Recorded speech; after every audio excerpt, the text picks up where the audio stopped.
There's always that point when someone's learning the piano and arpeggios come into things. They're like this staple for music grades, for classical music. They exist, it seems, purely to annoy the students who have to try and play them. But what often isn't said is how amazingly cool they sound when you actually use them in your music. So that's what we're going to do today. We're going to put those arpeggios into practice and make them sound amazing. So first things first, let's just learn a few of them. So let's start just by learning two of them.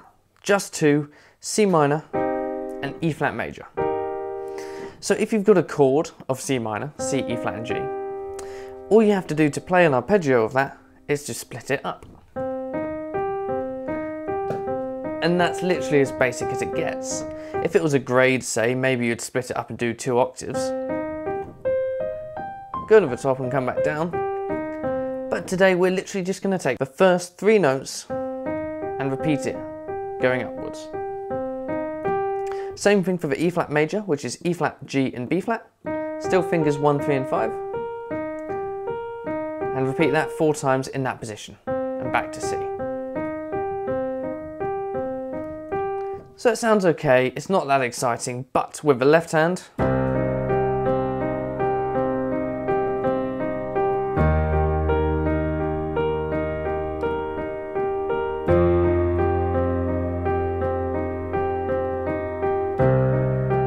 immediately something a little bit more dramatic. So the splitting up of notes and the repetition generated by them can be the key to creating great music. Let's see if we can add 2 more chords to that pattern and make it even better. So the 2 new chords we're going to learn are F minor, F, A flat and C, 1, 3, 5. Same fingers as every other chord so far, and G, B and D, which is G major, just there. And I've got a spider coming off of my light. So here are the chords in order. Now I'm going to play the arpeggio 6 times in the right hand before changing chord because I think that's going to sound the best. So we're going to start with C minor with a C in the left. E flat with an E in the left. A slight change here, we're going to play F minor in the right as we learnt, but A flat in the left.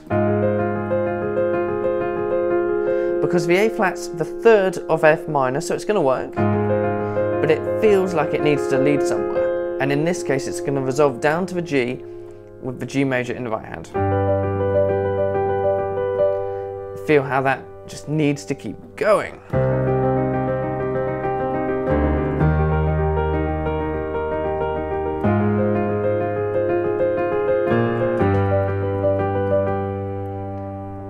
Now, you notice in between I put a couple of sort of pivot notes. We went C, D, E flat, and I'm just choosing them from the scale of C minor that we're basically playing this whole piece in, up until the point we get to G major. So sometimes you can think, well, if my note is here, I'm going to here, let's try the note in between on the upbeat to sort of build the progression a little bit further.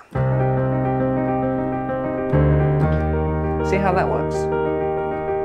When I got to the F minor, went to the A flat in the left hand, and then because I know that we're still in the key of C minor, I went the left hand up to B flat to sort of rise this tension a little bit more, to fall back down to the G major. And now that tension is quite large there because the B flat is the minor 3rd of G. And we're going to the major after that, so it's a massive change.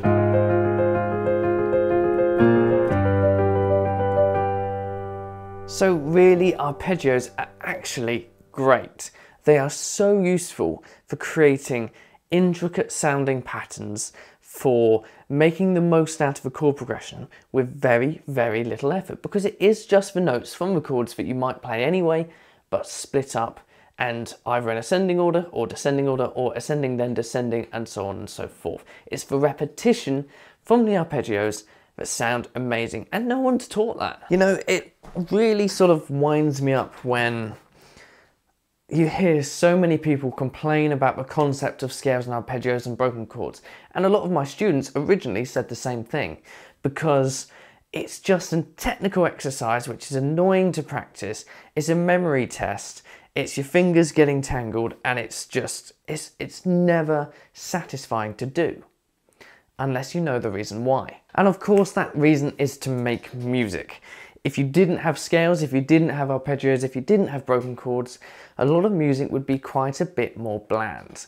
And we need to learn these, we need to understand the technical side of things so that we can put that into our compositions and make the best sounding music possible. So I hope that all made sense. If you've got any questions at all, just put a comment below. Even if it's related to one of my other previous videos, I will see it and I'll get straight back to you. And if this really helped, don't forget to like the video, dislike it if you thought it was absolute rubbish, and subscribe to the channel so that you can see more of this happening daily. Now, don't forget, if you saw my video yesterday, you'll know that I'm writing 14 piratey pieces over the next 14 days. And if you want to get access to these for free while they're still in development, click the link below, put in your email, join my school, and every 3 days you'll get 3 new pieces to play and learn. So put those arpeggios into practice, and I will see you tomorrow for another piano tip.